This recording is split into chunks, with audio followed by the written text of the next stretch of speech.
when I was at NBC about creating IT cosmetics.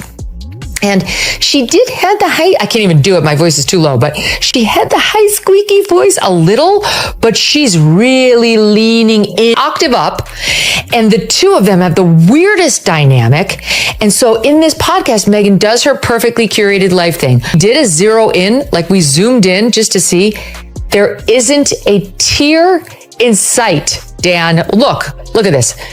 I invite the viewers to take a close-up look. Meghan straight up called Jamie Kern Lima a hypocrite, and instead of getting mad, Jamie just laughed because, honestly, coming from Meghan, it was so predictable. It was almost boring. Meanwhile, she's got like the perfect blowout, and like she's completely camera ready, except she didn't put eye makeup on. And she also is pretending that she's crying. It was that effortless laugh, the kind that just shakes tables without even trying, the kind of laugh that basically says, girl, please, without even needing the words. Done the world premiere episode of actually being on someone else's podcast. And the someone else her name is Jamie Kern Lima. So when Meghan Markle name got linked with the word hypocrite, Jamie did not even blink. No fake damage control, no polished PR stunt. She just took a slow breath of a tiny smirk and then dropped that iconic chuckle that felt like it rolled across Beverly Hills and kept on going. I actually interviewed this person, but I didn't realize I had interviewed this person because she founded IT Cosmetics, which I remember interviewing her at NBC. I think it's the same lady. I could be wrong, but she looks a little different. But anyway, she was Jamie Kern Lima is what you get when a person builds life on truth, not on trends. This woman once wiped off her makeup on live TV showing redness spots and all, just to prove that being real is just as beautiful. And her brand became $1 billion brand, and she sold it to L'Oreal for $1.2 billion in 2016. All for news anchor, makeup? Yeah. No one offered me makeup at all here. It's good stuff. Yeah. We sold you down the river. So when Meghan Markle, who built her brand on perfect lighting and soft victim stories, tries to call Jamie a user or a hypocrite, it just feels like projection, because Jamie is all raw and unfiltered, while Meghan is all staged crisis with a filter lit and is also apparently friends with Meghan. And in the world premiere of podcast, Let's be real. Meghan's accusations were never about facts. They were all about her own feelings. And that tired, I am always the victim vibe is so old now, while Jamie is not even playing that game because she does not need to cry. Victim just to stay important. Stops. Here is the intro of the episode. Look at this. She stays relevant because she is steady. She lifts women up without begging for claps. She talks without craving approval. She shows up without turning it into a circus. She does not need some royal pity parade just to make people listen. Meghan of Sussex in her first ever podcast interview. It's happening!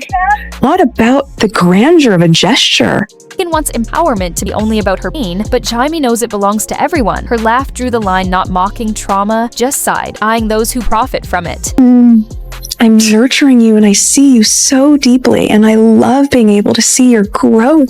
Of all things, it's making me emotional. Jamie Kern Lima does not need sources or gossip. Her proof is her life, her billion-dollar business. Her company built from nothing after 1,000 rejections. She was not born royal or famous. She earned every single win herself. So when Meghan tries to call her a user, it's funny because Jamie never needed Meghan to rise. She already earned her place. This is not about tearing Meghan down. It's about not letting her rewrite Jamie's story. Meghan leans on leaks and drama, while Jaime lets her empire speak for her. Body chills right now. For them to be able to look back and go, oh my gosh, she has loved us so much.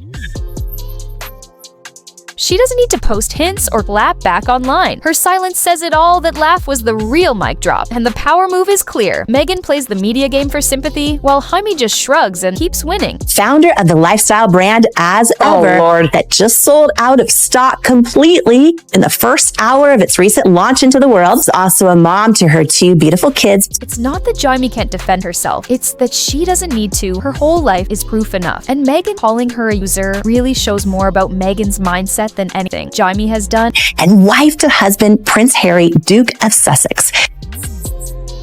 oh my God. Why don't you like her? I just threw up a little in my mouth. What? Let me count the ways. Meghan Markle makes empowerment about herself, but Jamie Kern Lima lives it for real, lifting women up without cameras or drama. About her. Do you know her? No, but she is a malignant narcissist who cannot get enough of herself while she simultaneously plays the victim.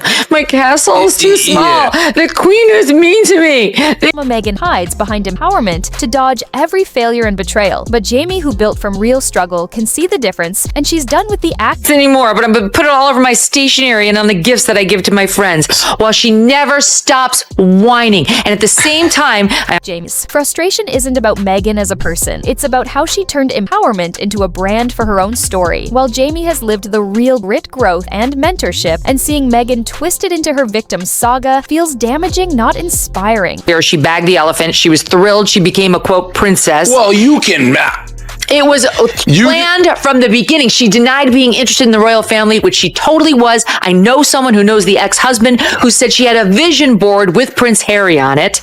Before they met? Yes. And she wants to That's pretend. impressive. You got to admit that. Empowerment is about giving space, not stealing. Meghan turns it into a mirror while Jamie builds bridges. And her laugh wasn't shade. It was her way of drawing a clear boundary. Nailed it. Yeah. Because a lot of people probably did that. It was like shooting fish in a barrel. With all that self-help talk, he was no match for her.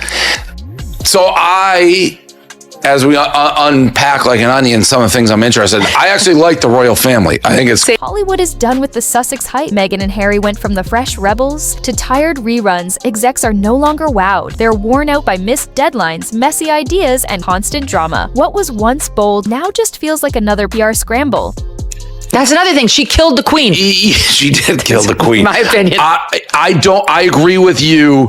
I can't have someone Jamie Kern Lima isn't even in that messy world, but her laugh echoed what Hollywood has been saying for months. The Sussex brand is all chaos. They showed up with big contracts and bold promises, but swapped realness for non-stop complaints. The shine faded fast, and nothing kills Hollywood faster than boring drama. All these attention or whatever you're getting from being... It's no kidding. It's the royal family. I can't believe I'm not getting paid for this. Yeah, all this stuff. And then didn't they renounce their royalty, but they still want the royalty? Yeah. So it is hypocritical to get into that situation and then want nothing to do with it, but you do want anything to do with it. I don't have a strong... Jamie Calmbrush off said what boardrooms and green rooms won't say out loud. People are tired. Meghan's story doesn't lift anymore. It drags every time you think the chapter is closed. She drops another tale of being wronged while Jaime built her empire in real life. Not an endless tell-alls. And this podcast with Jamie Kern Lima was absolutely car crash. I mean, Jamie Kern Lima is actually... The industry already spoke without words. Projects stuck, partnerships fading, energy gone. And Jamie's laugh just confirmed what everyone was scared to admit. The obsession is over, and now it's just... self-made billionaire. However, she is a fame whore. Because, she first found fame by appearing on the first series of Big Brother in the United States, but she said that totally... Meghan keeps repeating the same story of being wronged and betrayed, but now people are honestly over it, because it feels like a rerun while Jaime Kern Lima has lived through rejection, struggle, and real grit and built her empire without using her pain as a pity card. Jaime literally took off her makeup on TV to prove real beauty matters. She faced more than 1,000 rejections and still pushed through to sell her company for over $1 billion. So when Meghan tries to label her or call her out, it just feels empty, because Jaime has nothing to prove. Her laugh was not cruel, it was calm, confident, and clear, like a woman who has seen the difference between real empowerment and victim branding. Hollywood feels the same. The Sussex brand started out hot with big deals, bold promises, and endless hype, but now it's slowed down projects, stalling deals, cooling execs avoiding, and the novelty wearing off. Everyone is tired of the endless blame game. First the royals, then the press, then Spotify, then Netflix, and now silence doesn't inspire anymore. Jaime shows that power comes from consistency, from truth, from trust, and that laugh of hers was the line in the sand. It said we see the game and we're no longer buying it.